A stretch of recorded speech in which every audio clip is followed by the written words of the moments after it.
এই রাস্তাটা হলো আল্লাহর রাস্তা, যে রাস্তা নবী আমাদেরকে দেখাইয়া দিয়ে গেলেন। এই রাস্তায় থাকতে বলুন আপনারা রাজি আছেন কিনা? আল্লাহর রাস্তায় যারা থাকবে তারাই আল্লাহর জান্নাতি মেহমান হবে। বাবারা ভাইয়েরা, আল্লাহর রাস্তায় জীবন দিতে পারলে কবরে যায় জান্নাতি খাওয়া পাওয়া যাবে। আমার নবীর আদরের নাতি ইমাম হাসাইন হুসাইনের এই অবস্থা কোত্থেকে আসলো? আম্মা জান আয়েশা সিদ্দিকা রাদিয়াল্লাহু তাআলা আনহা বলেন, পৃথিবীর মানুষেরা রে, আমার নবীজি আমার হুজরায় এসে গভীর রাতে ঘুমিয়েছে, গভীর রাতে ঘুমিয়েছে। আমি আয়েশা সিদ্দিকা ঘুমিয়েছি। হঠাৎ আমার নবী বিছানায় নাই। জিবরাইল এসে বলেছিলেন, নবী গো, আপনি তো উম্মতের দরদি, এইভাবে যদি ঘুমিয়ে সারা রাত কাটাইয়া দেন, আপনি কি উম্মতের জন্য কাঁদবেন না গো নবী? আমার নবী ঘুম থেকে উঠে মা আয়েশা সিদ্দিকাকেও ডাক দিল না, দরজাটা খুলে আপনার আমার মতো উম্মতের পাগল নবীজি একটা দৌড় মারছে, উম্মতি উম্মতি বলিয়া। যাইতে যাইতে একেবারে মদিনার শেষ প্রান্তে আমার নবীজি সেজদায় পড়ে কাঁদতেছে, মাবুদ গো, যতক্ষণ পর্যন্ত উম্মতের নাজাতের খবর না শোনাইবা আমি রাসূল সেজদা থেকে মাথা উঠাইব না। একটা দিন পার হয়ে গেল, একটা রাত পার হয়ে গেল। মসজিদে নববীতে সাহাবীরা ফজরের আযান দিয়েছে, নামাজ পড়বে, ইমাম আসতেছে না। হুজরাই খবর নিলেন, হুজুর হুজরাই নাই, হুজুর পাওয়া যাইতেছে না, দরজা খোলা। গভীর রাতে কোথায় গেল, কে বা কারা ধরে নিয়ে গেল, এমন কোন খবর মিলতেছে না। সাহাবীরা বেরিয়ে গেছে, রাসূল কোথায়? সেদিন ব্যবসায়ীরা বেরিয়ে গেছে, দোকান বন্ধ করে, রাসূল কোথায়? রে বাবা যুবকেরা, তোমাদের মতো যুবকেরা সেদিন তরবারি হাতে লইয়া পাগলের মতো বেরিয়ে গেছে। মাগো মা, বিদায় দাও গো, খুঁজে বের করি আমার নবী কোথায়। সেদিন তরুণেরা বেরিয়ে গেছে, নবী কোথায়? সেদিন মদিনার মহিলারা নবী নাই খবর পাইয়া রান্নাঘরের আগুন পানি দিয়া নিবাইছে। মদিনায় কারো চুলায় আগুন জ্বলে না, নবী নাই খবর পাইয়া। এমন কি মার কোলের শিশুরা পর্যন্ত মার স্তনে মুখ লাগায় না, মুখের দিকে তাকিয়ে থাকে, মার মুখের দিকে তাকিয়ে দুইটা ঠোঁট নাড়ে। কি যেন বলবেন, এটাই যেন বলবেন, মা দুধ খাবো না যতক্ষণ পর্যন্ত গো আমার মায়ার নবীর খবর না দিবা। শিশুরা পর্যন্ত দুধ খাওয়া বন্ধ করে দিল। একটা দিন পার হয়ে গেল, খবর মিলে না। একটা রাত গেল, দুইটা রাত, তিনটা দিন, তিনটা রাত যেদিন পার হয়ে যাবে, তিনটা দিন যেদিন পার হয়ে যাবে, আবু বকর ওমর পানিটাও খায় না, রাসূল কই কান্দে। ইমাম হাসাইন হুসাইন মায়ের গলায় ধরে কান্দে, মা মাগো বলো গো, মা আমার নানা কই? নানা যেমন আদর করতেন, নানার জন্য হাসাইন হুসাইন পাগল ছিলেন। কেমন পাগল নানার জন্য হাসাইন হুসাইন, নানা নিজেও কেমন পাগল হাসাইন হুসাইনের জন্য। হাসাইন হুসাইনের জন্য আমার নবী কেমন পাগল। 3 দিন হলো নবীর পেটে খাবার নাই। আস্তে আস্তে হাঁটতে হাঁটতে ফাতেমার বাড়িতে আসলেন। দরজায় দাঁড়িয়ে ডাকলেন, ফাতেমারে দরজাটা খুলো। ও ফাতেমা দরজাটা খোলো। নবীর আকাঙ্ক্ষা ছিল ফাতেমার ঘরে কিছু খাবার থাকবে, খাবার খাবে। দরজা খুলে দিলে ফাতেমার চোখে পানি, কাঁদতেছে। জিজ্ঞেস করেন, বাবা গো কেন কাঁদেন, ঘটনা কি, কি হয়েছে বলুন। ফাতেমা কাঁদে। নবীজি জিজ্ঞেস করে, ফাতেমা তুমি কেন কাঁদো, তোমার কান্নার খবর আগে বলো। বাবা আমি কান্দি, পাশের রুমে যাইয়া দেখো তোমার আদরের নাতি হাসাইন আর হুসাইন আজকে 3 দিন হলো গো বাবা চুলায় আগুন জ্বলে না, না খাইয়া পেটের খিদার যন্ত্রণাই পেট মাটিতে লাগাইয়া গো বাবা নানা নানা কইয়া কাঁদতেছে। আমার নবী একটা নজর দেখলো হাসাইন হুসাইন কাঁদে, আর দেরি করলো না, ঘর থেকে বেরিয়ে গেছে। যাইতে যাইতে একটা ইহুদির বাগান, বাগানের মালিক ইহুদি, খেজুরের বাগান, পাশে দাঁড়াইয়া ডাকতেছে, ইহুদি রে তোর বাগানে কাজের লোক রাখবেনি। ইহুদি বলে, এত সুন্দর চেহারা, বড় লোকের ছেলে মনে হয়, কাজ করতে পারবেন কি কাজ? কুয়া থেকে মাটির কুয়া পানি উঠাইয়া গাছের গোড়ায় গোড়ায় দিবেন। বলছে নবী পারবো। কত করে মাইনা দিবে রে ইহুদি? 1 বালতি পানি উঠাইলে 3টা খেজুর দিব। 1 বালতি পানি 3টা করে খেজুর, সিদ্ধান্ত হলো। 8 বালতি পানি উঠাইয়া 9 বালতি বুড়াইয়া টান দিলে বালতির রশি ছিঁড়ে কুয়ার ভিতরে পড়ে গেছে। ইহুদি ডাকতেছে, পানি উঠাও। রাসূল বলেন, পানি উঠাবো, বালতি ছিঁড়ে পড়ে গেছে। ছিঁড়ে ফেলাইছো কেন? আমি ফালাই নাই, ছিঁড়ে গেছে। এই পর্যায়ে আয়েশা কাছে উপস্থিত হয়ে গিয়ে রাগ হয়ে গেলেন ইহুদি। আমার নবী বলেন, আমি ফালাই নাই, ছিঁড়ে পড়ে গেছে। কথা কাটাকাটি করে এক পর্যায়ে এমন রাগ হলো ইহুদি যে নবীর চেহারায় জীবনে কোনদিন একটা মশা মাছি বসে না রে, সেই নবীর গাল মোবারকে থাপ্পড় মারছে। আমার নবী কাঁদে, ইহুদি রে 3 দিন হলো রে আমি নবী কিছু খাই না, শুকনা গালে থাপ্পড় দিছস, বল তোর হাতে ব্যথা পাইছস?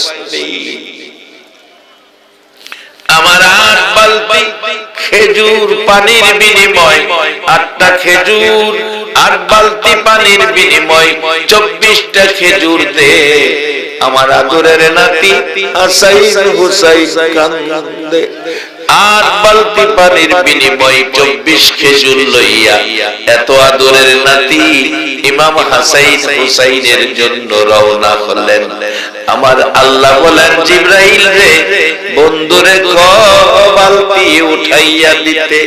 জিবরাইল এসে দেখে, হুজুর বালতি উঠাইয়া দিয়ে যান। ইহুদির বালতি উঠাইয়া দেন। ইহুদি বলছে, বালতি উঠাইয়া দেওয়ার জন্য আমার আল্লাহ বলছে উঠাইয়া দেন, সম্ভব অসম্ভব কিছুই না। কি দিয়ে উঠাবো রে জিবরাইল? হুজুর আপনি কুয়ার ভিতরে হাত বাড়াইয়া ডাক দেন। আমার নবী কুয়ার ভিতরে হাত বাড়াইয়া ডাক দিলে দেখি নবীর উম্মত ইমানদারের অন্তরে বিশ্বাস কেমন গভীর আছে। আমার নবী কুয়ার ভিতরে বালতিরে ডাক দিলে বলুন নবীর হাতে বালতি আসতে পারে কিনা? আমার নবী আঙ্গুল ইশারা করলে চাঁদ 2 টুকরা হয়, ডুবন্ত সূর্য ডাক দিলে আবার উদিত হয়। সেই নবী যখন হাত দিয়ে কুয়ার ভিতরে ডাক দিলেন, কুয়ার বালতি নবীর হাতে এসে গেলেন। ইহুদি রে বলছেন, ইহুদি এই লও তোমার বালতি, তোমারে দিয়ে গেলাম। ইহুদি বলেন, এটা কেমন ব্যক্তি, কার গায়ে হাত তুললাম রে? যে ব্যক্তি কুয়ারের ভিতরে হাত বাড়াইয়া ডাক দিলে বালতি চলে আসে, উনি আখিরি নবী ছাড়া কেউ না। কি করলাম, কার গায়ে হাত তুললাম? ইহুদি নিজের হাত নিজে কেটে ফেলছে, জ্ঞান হারা হয়ে গেছে। প্রতিকেরা এসে দেখে একটা লোক জ্ঞান হারা, মাথায় পানি দিলেন, জ্ঞান ফিরলেন। জিজ্ঞেস করলেন, কি অবস্থা, কি হলো তোমার? আমার কি হলো? আখিরি নবীর কাছে নিয়ে যাও, তোমাদের কাছে বলবো না। নবীজির কাছে নিয়ে গেলে ইমাম হাসাইন হুসাইন দুইজনকে কোলে লইয়া নবীজি খেজুর খাওয়াইতেছিলেন। ডাকতেছেন, নবীজি আছেন ঘরে, হও বেরিয়ে আসেন। আসলেন ইহুদি হাত কাটা। ডাকলে, বাবা তোমার এই অবস্থা কেন? ইহুদি বলেন, হুজুর আমি চিনতে পারি নাই, না চিনে আপনার গায়ে হাত তুলেছি, বেয়াদবি করেছি, এ হাত আমি কেটে ফেলছি। নবী গো বলুন, বেয়াদবির ক্ষমা হবে কিনা? রাসূল বলেন, হবে, ক্ষমা পাবে, কালিমা পড়ে মুসলমান হয়ে যা। ইহুদি কয়, কালিমা পড়ে মুসলমান হইলে যদি বেয়াদবির ক্ষমা পায়, তাইলে সুযোগ তো পাইছি ক্ষমা পাওয়ার, হাতটা জোড়া লাগায়া দেয়। নবী গো আমার হাত জোড়া লাগায়া দিতে পারলে আমি কালিমা পড়ব। আচ্ছা, আপনাদের ধারণা কি আমার নবী পারবো না হাত জোড়া লাগাইতো? আসতে কইলেন যে, আসলে রাত বেশি হইলে আওয়াজ কম হইবে। যাক, সমস্যা নাই, কারণ কম হওয়ার কারণ আছে। আমি অনেক সময় বলি, এক বেচারা হোটেলে খাইতে বসছে, ভাত খাইব, মেসিয়াস এক প্লেট ভাত, একটা লেবুর টুকরা, একটা কাঁচা মরিচ, একটা পেঁয়াজের টুকরা দিয়া বলতেছে, স্যার কি খাবেন, কি খাবেন? এবার সারা ভদ্রলোক লেবু টিপতেছে আর বলতেছে, কি আছে? ইলিশ মাছ আছে, পাঙ্গাস মাছ আছে, রুই মাছ আছে, দেশি মুরগ আছে, ফার্মের মুরগ আছে, গরু আছে, খাসি আছে। যা আছে আমার বিশ্বাস হয় না, মিথ্যা কথা কস। কেমনে বুঝলেন? ওই প্রথমত ঠগাইছস, লেবু দিছস, এই যে চাপতাছি লেবু থেকে এক ফোঁটা রস পড়ে না। আমারে কোন করে মিয়া, আমি তো মেসিয়ার মাহাজন বসা কেছে, মাহাজন রে কর, মাহাজন মেসিয়ার কি লেবু দিল, লেবুতে তো রস নাই। মাহাজন কয়, বাবারে রস কত থাকবো, এই লেবুর টুকরা তোমার আগে আরো ৬০ জনে খায়া গেছে। ৬০ জনে খাইলে যেমন লেবুর মধ্যে রস থাকে না, বেশি রাত্রে ওয়াজে গেলে শ্রোতারা আওয়াজ পায়। কারণ খবর হযরত তো সুবহানাল্লাহ আলহামদুলিল্লাহ জোরে কোন, আস্তে কেউ কয়। তবে আমি কম সময়ে কষ্ট কম দিয়া মূল কথাগুলির মধ্যে যাচ্ছি। বাবারা ভাইয়েরা, এত আদরের নাতি ইমাম হাসাইন হুসাইন দুইজন কোলে লইয়া নবীজি খেজুর খাওয়াইতেছেন। ইহুদি ডাক দিলে বেরিয়ে আসলেন হাত কাটা দেখে। এবার বললেন, হুজুর কালিমা পড়লে যদি মাফ হয়, আমার হাত জোড়া লাগাইতে পারলে কালিমা পড়ব। আমার নবীর পক্ষে হাত জোড়া লাগানো বলুন সম্ভব হবে কিনা? রে বাবারা ভাইরা, অন্যদিকে গেলাম না, আরো হাজার হাজার ঘটনা রয়ে গেছে। নবীজি হাতে নিয়ে বলতেছেন, আল্লাহ কি করব? আল্লাহ বলেন, বন্ধু হাতে হাত লাগাইয়া বিসমিল্লাহ বলে একটা মালিশ দিয়ে দেন। হাতে হাত লাগাইয়া বিসমিল্লাহ বলে মালিশ দিলে হাত জোড়া লাগা গেছে। ইহুদি টানে ছুড়া যায় কিনা দেখে, আগের চেয়েও শক্তি হাতের মধ্যে বেশি এসে গেছে। আমার নবীর হাতের বরকত, মুখের বরকত, কথার বরকত কত। খাইবরের যুদ্ধে বহুদিন যুদ্ধ চললো, কোন পার্টির বিজয় আসতেছে না। আমার নবী বলেন, কালকে সকালে আমি একজনের হাতে ইসলামের পতাকা দিব, যার হাতে ইসলামের বিজয় চলে আসবে। সকালবেলা সকলে অপেক্ষায়, নবী জানি কার হাতে ইসলামের পতাকা দেয়। নবী ডাকলেন, আমার আলী কোথায়, আলী কোথায়? যাকে শেরে খোদা বলা হয়, আল্লাহর বাগ বলা হয়। আলী কোথায়? হযরত আলী অসুস্থ ছিলেন, চোখ উঠেছে। আলীকে ডাকলেন, চোখ বন্ধ করে আলী আসলেন, হুজুর আমি অসুস্থ। রাসূল বললেন এদিকে আসো, কাছে আসলেন, একটু থুতু মুবারক চোখে লাগাইয়া দিলে চোখ ভালো হয়ে গেছে। আলীর হাতে পতাকা দিলেন, এবার যুদ্ধ শুরু হলেন। খয়বরের ঘেট, দুইটা কপাট, এক একটা কপাটের ওজন ছিল ৮০ মণ ওজন। ৮০ মণ ওজনের লোহার গেটের কপাট। আলী একটা আঙ্গুলে ইশারা করে, একটা আঙ্গুলে ইশারা করে ৮০ মণ ওজনের লোহার গেটের কপাট টান দিয়া খুইলা ফেলাইছে। বাম হাতে ঢাল বানাইয়া যুদ্ধ শুরু করে মুসলমানদের বিজয় নিয়ে আসলেন। আলী ডাল ফেলে দিলেন, যুদ্ধ শেষে এবার ৪০ জন সাহাবী ওই ডালটাকে ধরে আলগাইতে চাইলেন, পারলেন না। বললেন আলী, বাম হাতে ঢাল বানাইয়া যুদ্ধ করেছো, ৪০ জনে লড়াইতে পারি না, কিভাবে তুমি করলা? এবার তুমি একটু দেখাও। হযরত আলী বলেন আমিও ধরে টানি, লড়াইতে পারি না। রাসূলের কাছে গেলে বলা হলো নবীজি গো, আমি তো বাম হাতে ঢাল বানাইয়া যুদ্ধ করেছি, এখন তো লড়াইতে পারি না। আমার নবী বলেন আলী, আলী রে, ওই সময় ক্ষমতাটা তোমার ছিল না, ওই সময় আমার স্বয়ং আল্লাহর ক্ষমতা ছিল। সেই নবী হাত জোড়া লাগাইলে বলুন জোড়া লাগবে কিনা? ইহুদি কালিমা পড়ে মুসলমান হয়ে গেলেন। এত আদরের ইমাম হাসাইন হুসাইন, আম্মা জান আয়েশা বলেন ৩ দিন যেদিন পার হয়ে যায়, আবু বকর ওমর দুইজন সারা দিন ঘুরে পানিটাও খায় না, নবীজির খবর পায় না। মদিনার শেষ প্রান্তে চলে গেছে, ঘুরতে ঘুরতে যাইয়া দেখে এক জাক মানুষ বসে কি যেন ভাবছেন। বললেন বাবারা কি ভাবতেছ, কি তিনি টেনশনে আছো? আপনাদের পরিচয় কি? আপনারা কে? আমরা মদিনার মেহমান। রে রাখালেরা মাঠে ঘাটে থাকো, বলো আমার মায়ার নবীরে দেখছনি? আবু বকর বললেন মায়ার নবীরে দেখছনি? আজকে ৩ দিন হলো নবীরে পাই না। উমর বলছেন রাখালেরা রে, আমি উমর তরবারি নিয়ে গিয়েছিলাম নবীর মাথা কাটবো, আল্লাহর কসম রে, নবীর সুন্দর চেহারা দেখে আমি কালিমা পড়ে মুসলমান হয়ে গেছি। আজকে ৩ দিন হলো সুন্দর নবীরে দেখি না, ৩ দিন হলো সুন্দর নবীরে দেখি না। আবু বকর বলেন ৩ দিন হলো মায়ার নবীরে পাই না। বলো ৩ দিন পার হয়ে গেল, আমার মায়ার নবীর খবর তোমরা জানো কিনা? একটা রাখাল দাঁড়াইয়া বললেন আবু বকর ওমর দুইজনের কথা সমন্বয় করে একটা খবর দিতে পারি।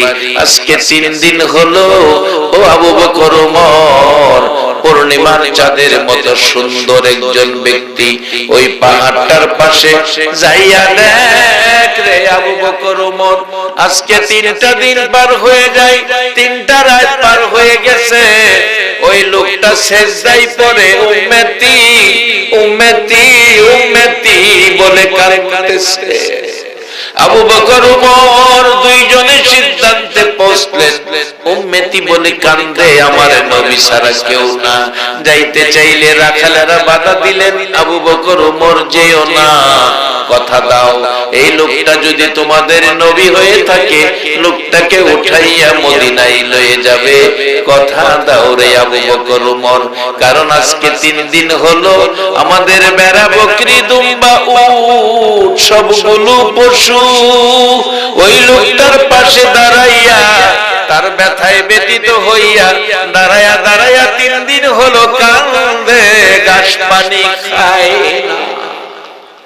আবু বকর ওমর বলেন পশু পাখি যার ব্যথায় কান্দে রে, আমাদের নবী ছাড়া কেউ না। পাশে যাইয়া দেখে আমার নবী সিজদায় পড়ে কাঁদতেছে। আবু বকর বলেন, ওমর রে, যেই নবীর সুন্দর চেহারা দেখে মুসলমান হয়েছিলে, তাকাইয়া দেখ এই নবী উম্মতের মায়ায়, উম্মতের মায়ায় কাঁদতে কাঁদতে চেহারা কালো হয়ে গেছে। আমার নবীর পাশে দাঁড়াইয়া আবু বকর বলতেছিলেন, হুজুর কাঁদবেন না, আপনার উম্মতের জন্য আমি আবু বকরের তামাম জিন্দেগীর নেকি দান করে দিলাম। আমার নবী মাথা উঠায় না। ওমর বলেন, হুজুর আমি ওমর, আপনার মাথা কাটতে গিয়েছিলাম গো নবী, আপনার সুন্দর চেহারা দেখে আমি মুসলমান হয়েছি। আজ থেকে, ওই দিন থেকে শুরু করে আজ পর্যন্ত যত নেকি ওমর কামাইছি সবগুলো নেকি আপনার উম্মতের দিলাম। কাঁদবেন না, মাথা উঠান, মদিনায় চলুন। আমার নবী মাথা উঠাই নাই। আবু বকর কান্দে, ওমর কান্দে, কিভাবে মদিনায় নিব? আবু বকর কান্দে, ওমর কান্দে। ওমর ডাকতেছে, ভাই আবু বকর, একটা পরামর্শ দিতে পারি। নবীকে মদিনায় নেওয়ার জন্য হাসাইন আর হুসাইন লাগবে রে। হাসাইন আর হুসাইন ছাড়া, ফাতেমা ছাড়া নবীকে মদিনায় নেওয়া যাবে না রে আবু বকর। আমি দেখেছি আমার নবী মসজিদে নববীর বারান্দায় বসা, প্রত্যেকে যেন দুই ভাই এসে ডাকতেছে, নানা গো আমরা দুই ভাইরে একটা ঘোড়া কিনা দেন। মদিনার ছেলেরা ঘোড়া দৌড়াইতেছে। রাসূল বলেন, আমার কাছে টাকা নাই। মার কাছে যাও, মার কাছে টাকা নাই। বাবার কাছে যাও, বাবার কাছে টাকা নাই। তুমি ঘোড়া কিনে দাও, আমার কাছেও টাকা নাই। হাসাইন হুসাইনের মনটা কষ্ট। আমার নবী নাতিদ্বয় খুশি করার জন্য মসজিদে নববীর বারান্দায় হামাগুড়ি দিলেন। দুই নাতিরে পিঠে বসাইয়া আমার নবীজি নাতি খুশি করবে ঘোড়ার অভিনয় করে পিঠে বসাইছে। ওমর বলেন, আবু বকর আমি দেখেছি একবার ডান দিকে যায়, আবার বাম দিকে যায়। আমার নবী নাতিরে পিঠে বসাইয়া ঘোড়ার স্বাদ মিঠাই রে আবু বকর। আমি ওমর দাঁড়াইয়া বলেছিলাম, কত দামি ঘোড়ার উপর হাসাইন হুসাইন উঠেছে। আমার নবী চোখের পানি ছেড়ে দিছে, রে ওমর দামি ঘোড়া দেখলা, ঘোড়ার উপরে যারা বসছে তারা কত